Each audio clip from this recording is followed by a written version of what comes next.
ওগুলো দেখে তো স্বামীর কাছে বায়না করে, কিরণ মালার এত জ্বালা যদি বুঝিতাম তাইলে কি আর ডিস চ্যানেলে ছবি দেখিতাম।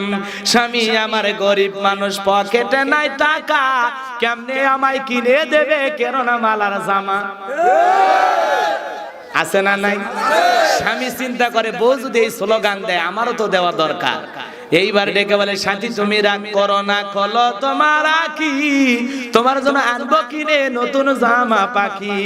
স্টার জলসা দেইখা যখন হইছে ইমান হারা, জানি তোমার ঘুম হবে না পাখি জামা সারা। কি লাভ হবে গো বলো তোমায় দোষী করে, পাখি জামা না পাওয়াতে 7 জন গেল মরে। 17 জন দিল স্বামী তালাক, হলো অন্যের বধূ। হাইরে আমার পাখি জামা না জানি কি মধু। যেই জামাটা লাগবে সবার দিন ধর্মের কাজে, সেই জামাটা চাই না পাওয়া অনেক নারীর মাঝে। হাইরে নারী পর্দা সারি ছুটছো কাহার পিছে, মনে রেখো দুনিয়াটা একেবারেই মিছে। নামাজ পড়ো রোজা রাখো ধরো আল্লাহর কাম, নইলে নোয়াখালীর মা বোনেরা কপালে কিন্তু জুটবে জাহান্নাম। কথা বলেন ঠিক না ঠিক? জাহান্নামের ভয় যদি অন্তরে থাকে মা, তাহলে স্টার জলসা দেখা বাদ দেওয়া লাগবে, জি বাংলা দেখা বাদ দেওয়া লাগবে। কারণ স্টার জলসা জি বাংলা ধ্বংস করছে আপনার ঈমান আমল আর সোনার বাংলা। এই জাহান্নামে নিয়ে যাওয়ার জন্য 2টা চ্যালেঞ্জই যথেষ্ট। কথা কয় না? মা বোনেরা দেখে কি না? আরো জোরে কম। চোখ সরে না মন ভরে না দেখলে সিরিয়াল, জুয়ান বুড়া পোলা মাইয়া নামাজ রোজা সব বেলায়া, জুয়ান বুড়া পোলা মাইয়া হইছে বেসামাল। চোখ সরে না মন ভরে না দেখলে সিরিয়াল। কথা কর।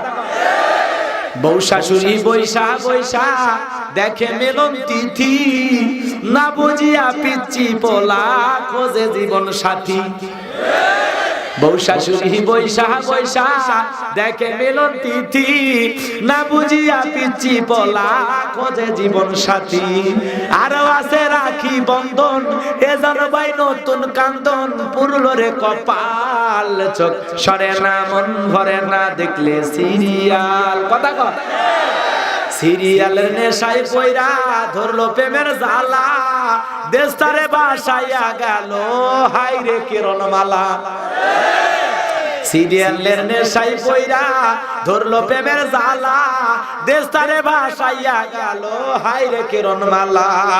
আরো আছে প্রতিদান, এ জানো ভাই নতুন গান, এখন চলে বকুল কথা, না দেখলে ভাই ভাবি কলিজার ব্যথা।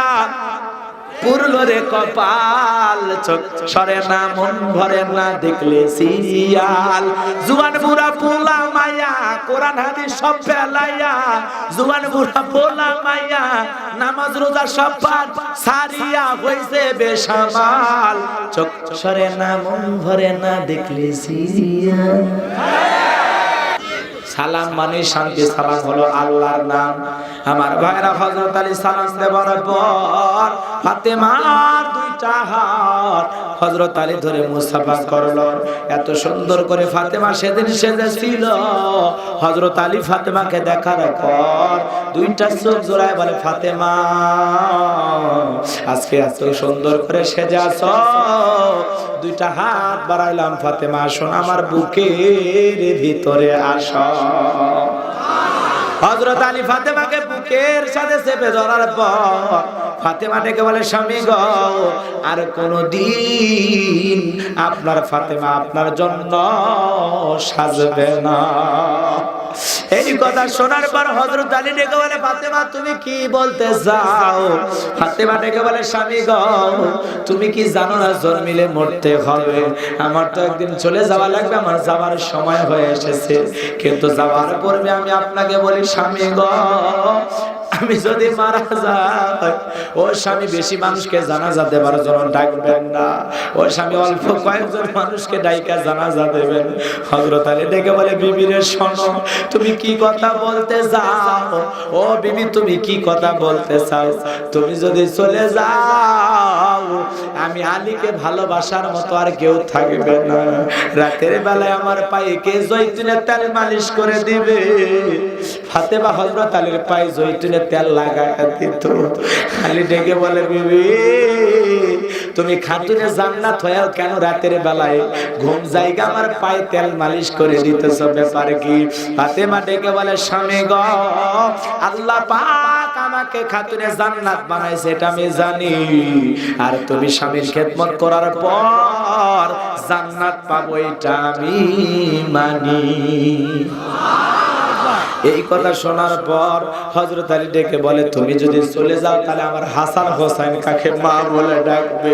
ফাতেমা ডেকে বলে স্বামী গো, কোন বাঁধনে আর বাঁধা যাবে না, চলে যাওয়াই লাগবে, আর দুনিয়াতে থাকার সময় নাই, জন্মিলে মৃত্যু হবে। কথা কয় এই কথা বলে ডেকে বলে স্বামী গো, বেশি মানুষকে জানাজা দেবার জন্য আপনি ডাকবেন না, কারণ অনেক মানুষ যদি জানাজায় আসে আমি ফাতেমাকে যদি সামনে রাখা হয় মানুষ বুঝতে পারবে আমি ফাতেমা কতটুকু লম্বা না খাটো ছিলাম, মোটা না চিকন ছিলাম, এর কারণে আমার পথটা নষ্ট হবে।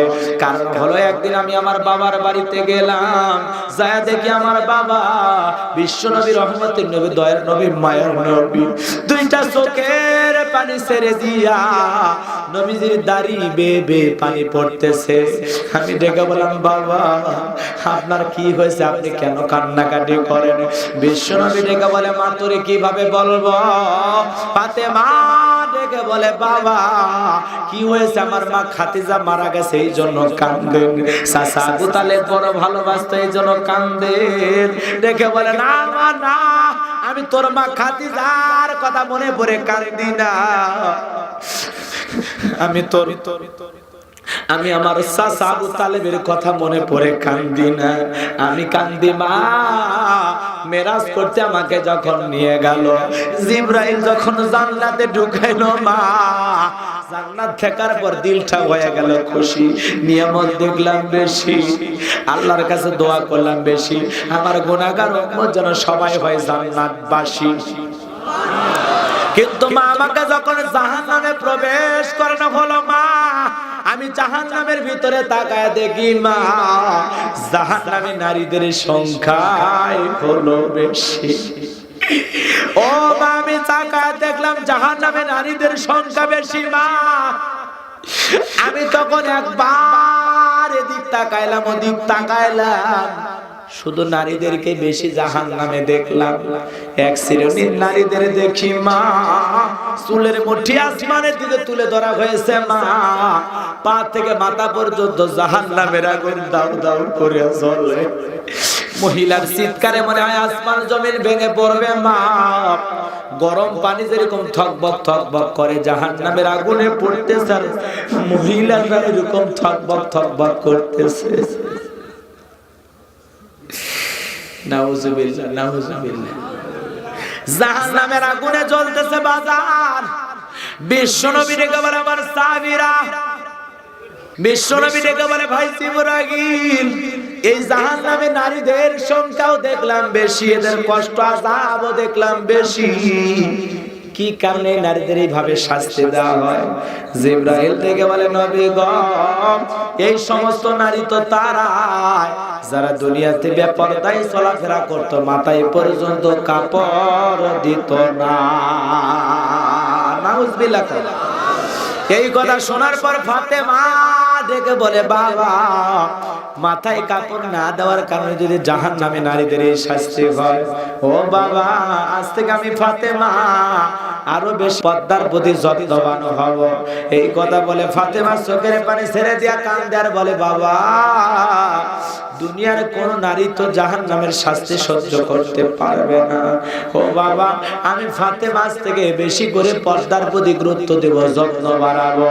আমি আপনাদেরকে বলি ওরে গাইবান্দার মা বোনেরা, ফাতেমা জাহান্নামী নারীদের আযাবের কথা শোনার পর পর্দার গুরুত্ব বাড়াইতে চায়।